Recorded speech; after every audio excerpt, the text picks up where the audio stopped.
Donald Trump ने America के 47वें राष्ट्रपति पद की शपथ लेने के बाद करीबन 17 ऐसे एग्जीक्यूटिव ऑर्डर्स पर साइन किया है और उन्हें लागू करने वाले हैं जो बड़े स्तर पर आने वाले वक्त में कंट्रोवर्शियल साबित होने वाले हैं, जिसमें से कुछ इंपॉर्टेंट कानून जैसे कि अमेरिका में बर्थ सिटीजनशिप का जो राइट है वो कैंसिल करना, या फिर जो पेरिस क्लाइमेट एग्रीमेंट है उससे पूरी तरीके से विड्रॉ करना और अपने पड़ोसी देशों पर टैरिफ लगाना। आने वाले दिनों में ये जो पर्टिकुलर ऑर्डर्स हैं ये ग्लोबल सिनेरियो में काफी बड़े चेंजेस लेकर आ सकते हैं, और इनमें से 10 ऐसे एग्जीक्यूटिव ऑर्डर जो सबसे ज्यादा इंपॉर्टेंट हैं, उन सभी कानूनों के बारे में आज के इस वीडियो में हम डिटेल में और आसान भाषा में समझने की कोशिश करेंगे। Welcome to Chahal academy, this is Anubhav Deepani. तो अगर हम लोग इन 17 में से टॉप 10 जो एग्जीक्यूटिव ऑर्डर्स हैं अगर उनकी बात करते हैं तो उसमें जो इमिग्रेशन मेजर है उसको यहां पर चेंज किया जाएगा। वैसे ज्यादातर डोनाल्ड ट्रंप उन्हीं कानूनों को यहां पर बदलने वाले हैं जो बाइडेन की ईरा में जो पॉलिसीज हैं उनको लागू किया गया था, जिसमें इमिग्रेशन मेजर को और ज्यादा बदलना, इसके अलावा फॉसिल फ्यूल पर ज्यादा फोकस करना,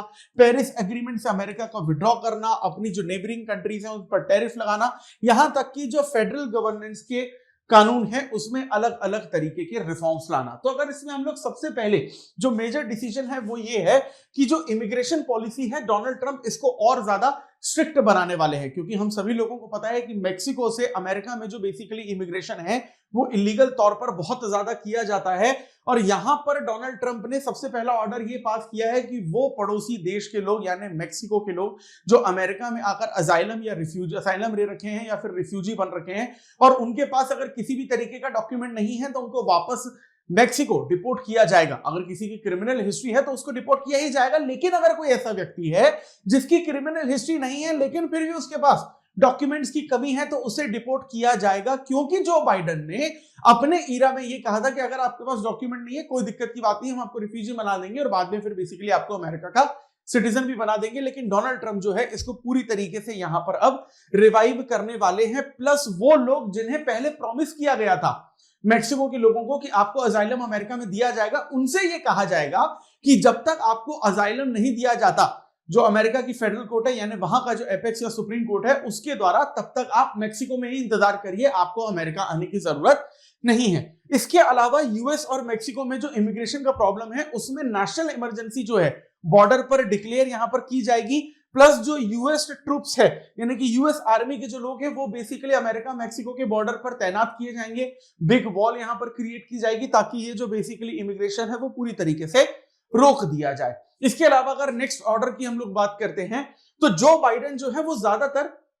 जो रिन्यूएबल एनर्जी है या फिर इलेक्ट्रॉनिक व्हीकल्स है उसकी तरफ अपनी पॉलिसी लेकर जा रहे थे, लेकिन कहीं ना कहीं उसमें ज्यादा कैपिटल एक्सपेंडिचर हो रहा था और अमेरिका अपना जो डोमेस्टिक नेचुरल गैस और ऑयल का प्रोडक्शन है उसको कहीं ना कहीं कम करने की कोशिश कर रहा था, जो एक शॉर्ट टर्म और लॉन्ग टर्म में इकोनॉमी के लिए थोड़ा सा ज्यादा नुकसानदायक था, क्योंकि जो बाइडेन की पॉलिसी थोड़ी सी एनवायरमेंट एंड इकोलॉजी के प्रोटेक्शन की तरफ टिल्टेड थी। लेकिन यहां पर डोनाल्ड ट्रंप ने आते ही ये बोल दिया है कि हमें एनवायरमेंट से किसी भी तरीके का कोई लेना देना नहीं है, इलेक्ट्रॉनिक व्हीकल में जो शिफ्ट होने की पॉलिसी है वो हम लोग आने वाले 25, 30, 50 साल बाद देखेंगे, लेकिन जब तक मैं प्रेसिडेंट हूं आने वाले 4 सालों में उसमें बेसिकली जितना हो सके उतना ज्यादा जो बेसिकली डोमेस्टिक गैस ड्रिलिंग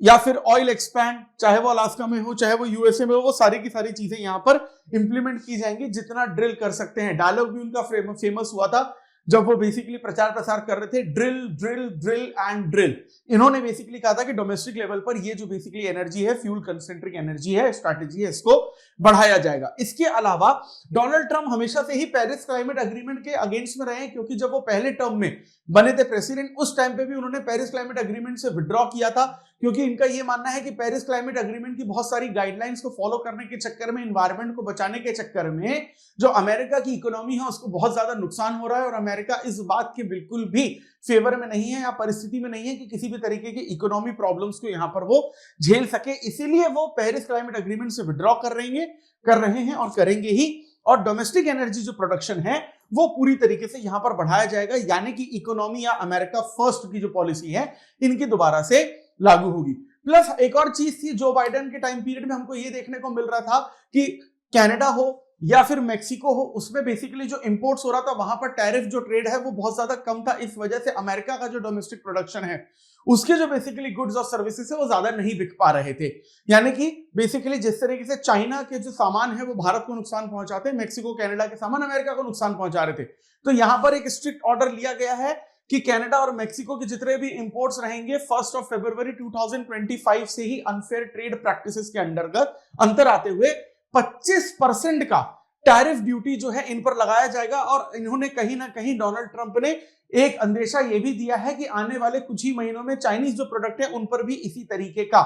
जो बेसिकली टैरिफ है वो लगाया जाएगा। अब बात करते हैं हम लोग बर्थ राइट सिटीजनशिप चैलेंज की। देखिए, बर्थ राइट सिटीजनशिप चैलेंज का मतलब ये नहीं है कि जो बच्चा अमेरिका में पैदा हुआ जिसके माता पिता पहले से ही अमेरिकन है उसको सिटीजनशिप नहीं दी जाएगी, ऐसा नहीं है। अगर आप ऑलरेडी अमेरिकन हैं, अमेरिकन सिटीजन हैं पेरेंट्स, और बेबी अगर अमेरिका में पैदा हुआ तो वो अमेरिकन सिटीजन तो बनेगा ही। लेकिन अमेरिका के कॉन्स्टिट्यूशन के सिटीजनशिप के आप क्लॉज को देखें तो उसमें यह कहा गया है कि मान लीजिए कि अगर पेरेंट्स अमेरिकन नहीं हैं लेकिन अगर बेबी फिर भी अमेरिका में पैदा हो गया, सन ऑफ द सॉइल, तो उस बच्चे को भी यहां पर क्या कर दिया जाएगा, अमेरिकन सिटीजन बना दिया जाता था। ये कॉन्स्टिट्यूशन में अमेरिका के लिखा हुआ। तो इस चक्कर में क्या होता था कि मेक्सिको के वो लोग, जैसे मान लीजिए कि एक कपल है और वो जो महिला है वो प्रेग्नेंट है, तो वो जो प्रेग्नेंट महिला अपने पति के साथ मेक्सिको की जो सिटीजन है वो अमेरिका की बॉर्डर क्रॉस करने की कोशिश करती है, और जैसे ही अमेरिका की बॉर्डर क्रॉस करती है 2-3 महीने में वो बेबी डिलीवर कर देती है। अब वो जो बेबी है वो तो अमेरिका में पैदा हो गया, तो कॉन्स्टिट्यूशन के हिसाब से वो अमेरिका का सिटीजन बन जाएगा। अब आप बच्चे को माँ और बाप के बिना रख नहीं सकते, तो माँ बाप को भी मजबूरन में सिटीजनशिप देनी पड़ती थी। तो इस तरीके का कारोबार जो है वो सिटीजनशिप का बेसिकली वहां पर चल रहा था। इस चक्कर में डोनाल्ड ट्रंप की सरकार ने ये कहा कि इसी चक्कर में पॉपुलेशन बढ़ रही, प्रेग्नेंट महिलाएं जो है अपने पति के साथ, अपने बॉयफ्रेंड के साथ, पार्टनर के साथ बेबी डिलीवर करने से पहले 9th मंथ से पहले अमेरिका में आके बैठ जाती है और वहां बच्चा पैदा कर लेती है, बच्चा सिटीजन बन जाता है और उस चक्कर में माँ बाप को भी सिटीजनशिप देनी पड़ती है। तो ये जो बेसिकली ये वाला जो पर्टिकुलर आपका बर्थ सिटीजनशिप चैलेंज है, इसमें अमेंडमेंट लाया जाएगा, 14th कॉन्स्टिट्यूशन अमेंडमेंट लाया जाएगा और इसको पूरी तरीके से बेसिकली खत्म किया जाएगा। और इससे यहां पर बेसिकली जो इमिग्रेशन की प्रॉब्लम है उसको यहां पर परमानेंटली सॉल्व करने की कोशिश की जा रही है। हाँ, ये बात अलग है कि लोग इसके बहुत ज्यादा अगेंस्ट में रहेंगे। लीगल बैटल जो है डोनाल्ड ट्रंप के गवर्नमेंट को, एडमिनिस्ट्रेशन को अभी आगे चलकर बेसिकली यहां पर लड़नी ही पड़ेगी। प्लस फेडरल जो रूल्स रेगुलेशन है उसमें भी यहां पर रिफॉर्म लेकर आएंगे, क्योंकि पहले ऐसा था कि अगर ऑयल और नेचुरल गैस का आपको प्रोडक्शन करना है तो अमेरिका में बेसिकली क्या है कि 50 स्टेट्स हैं, प्रोविंसेस हैं। जैसे इंडिया में 28 स्टेट्स हैं, अमेरिका में 50 प्रोविंसेस हैं, इसलिए तो कहते हैं यूनाइटेड स्टेट्स ऑफ अमेरिका। तो वहां की बेसिकली स्टेट गवर्नमेंट का जो परमिशन है वो भी लेना पड़ता था, क्योंकि इंडिया में अगर आप फेडरेशन देखते हो तो सेंट्रल गवर्नमेंट को ज्यादा पावर है, स्टेट गवर्नमेंट को थोड़ी कम पावर है। अमेरिका में सेंट्रल और स्टेट गवर्नमेंट दोनों को इक्वल पावर है। तो वहां का जो बेसिकली हर एक स्टेट या प्रोविंस है उसका कॉन्स्टिट्यूशन कानून अलग होता है। तो यहां पर वो जो अमेरिका में अलग स्टेट है या प्रोविंस है उसकी परमिशन लेनी पड़ती थी, वहां परमिशन मिलेगी तभी आप यहां पर प्रोडक्शन कर सकते थे। लेकिन डोनाल्ड ट्रंप ने कहा है कि ये जो बेसिकली फेडरल स्ट्रक्चर है इस पर्टिकुलर पॉइंट के लिए यहां पर खत्म किया जाएगा, ताकि जो डोमेस्टिक एनर्जी इंडस्ट्री है उनको यहां पर ज्यादा से ज्यादा बूम मिल सके। अब जो बाइडेन ने एक और यहां पर अपने टाइम पे लिया था डिसीजन CBP1 ऐप, उसको बेसिकली टर्मिनेट किया जाएगा, क्योंकि जो बाइडेन ने जो CBP1 ऐप था उसमें बेसिकली ये कहा गया था इसके द्वारा कि जो बाइडेन के एडमिनिस्ट्रेशन में कम से कम जो 1 मिलियन लोग हैं जो अमेरिका आना चाहते हैं, जो असाइलम लेना चाहते हैं, रिफ्यूजी बनना चाहते हैं, और वो बेसिकली आने की प्रोसेस फॉलो नहीं कर पा रहे हैं, डॉक्यूमेंट्स उनके पास नहीं है, तो इस ऐप के तहत 1 मिलियन लोगों को यहां पर हर साल जो आपका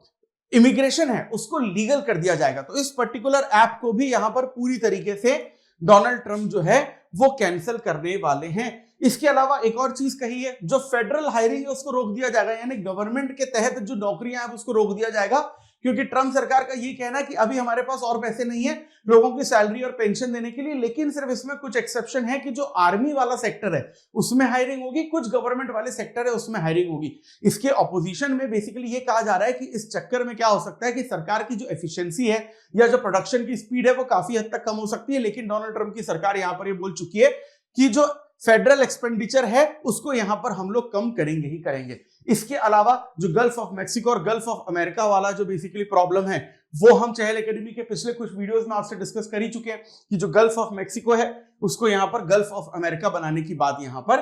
की जा रही है। अब ये जो बेसिकली इंप्लीकेशंस होंगे इसके इन पर्टिकुलर कानूनों के, तो देखिए सबसे पहली बात तो ये होगी कि जो रेगुलेटरी रोल बैक्स है वो हमको यहाँ पर ज्यादा देखने को मिलेंगे, यानी oil and natural gas production ज्यादा होगा तो इकोनॉमी तो बढ़ेगी लेकिन एनवायरमेंट का नुकसान होगा। इमिग्रेशन पॉलिसीज यहाँ पर चेंज होगी, यानी कि बेसिकली अमेरिका में सपोर्ट में भी बहुत सारे लोग रहेंगे इसमें, और अमेरिका में इसके अगेंस्ट में भी बहुत सारे लोग रहेंगे। इंटरनेशनल लेवल पर कहीं ना कहीं अमेरिका को अपने रिलेशंस को काफी हद तक यहाँ पर मैनेज करना पड़ेगा। प्लस अमेरिका फिलहाल यहाँ पर सीधे सीधे कनाडा, मैक्सिको और चाइना की जो पॉलिसीज हैं या फिर उनकी जो इकोनॉमी है उनको यहां पर नुकसान पहुंचाने वाला है, क्योंकि यहां पर डोनाल्ड ट्रंप का एडमिनिस्ट्रेशन अमेरिका फर्स्ट का जो नारा है वो पूरी तरीके से इंप्लीमेंट कर रहा है। और डोनाल्ड ट्रंप एडमिनिस्ट्रेशन का सीधे सीधे ये कहना है कि भैया तुम्हारे जो बेसिकली इंपोर्टेड गुड्स हैं उन पे तो मैं टैरिफ लगाऊंगा ताकि जो तुम्हारे सामान है जब अमेरिका में आए 25% ड्यूटी पे करके तो वो हो जाए महंगे और अमेरिका में जो सामान बने हो वो हो जाए सस्ते, तो अमेरिकन लोग जो है अमेरिका की चीजें खरीदेंगे,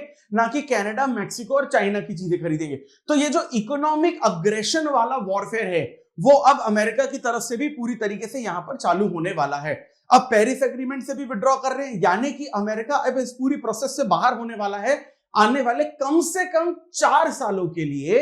कि ये जो बेसिकली क्लाइमेट चेंज है या फिर जो ग्लोबल एग्रीमेंट है, एनवायरनमेंट को किस तरीके से बचाना है, ये सारी चीजें अमेरिका भूलने वाला है ट्रेड पॉलिसी के नाम पर। क्योंकि अभी अमेरिका की या फिर डोनाल्ड ट्रंप की जो प्रायोरिटी वो सिर्फ और सिर्फ इकोनॉमी है, एनवायरनमेंट एंड इकोलॉजी नहीं है। कुल मिलाकर अमेरिका फर्स्ट इनकी प्रायोरिटी है। तो डोनाल्ड ट्रंप ये जो बेसिकली एग्जीक्यूटिव ऑर्डर्स यहां पर पास कर रहे हैं जो आने वाले कुछ ही हफ्तों में इंप्लीमेंट होने वाले हैं, आपके अनुसार बताइए ये सही है या गलत, कमेंट सेक्शन में जरूर बताइएगा। और अगर आप सही या गलत इसे मानते हैं तो उसका कारण भी और इन पर्टिकुलर ऑर्डर्स का आने वाले वक्त में क्या इंडिया पर किसी भी तरीके का असर या इंडिया अमेरिका के रिश्तों पर किसी भी तरीके का असर पड़ सकता है, कमेंट सेक्शन में जरूर बताइएगा। और इसी पर्टिकुलर टॉपिक से रिलेटेड आपके सामने एक क्वेश्चन है, कोशिश करिएगा इसका जवाब देने की। Critically analyze the role and effectiveness of executive orders in shaping the policy agenda of US President using the case study of Donald Trump's second term. Discuss the implications of these orders on domestic governance and international relation. कोशिश करिएगा इसका जवाब लिखने की। और इसी तरीके के इंपॉर्टेंट टॉपिक्स को अगर आप डिटेल में और आसान भाषा में समझना चाहते हैं जो आपकी यूपीएससी सिविल सर्विसेज एग्जामिनेशन की प्रिपरेशन को और आसान बना सकते हैं, so for that please stay tune to Chahal academy. और इसी तरीके के कंटेंट को लगातार कंज्यूम करने के लिए do subscribe to our YouTube channel. This is Anubhav Deepani signing off. I will see you in the next video. Thank you very much.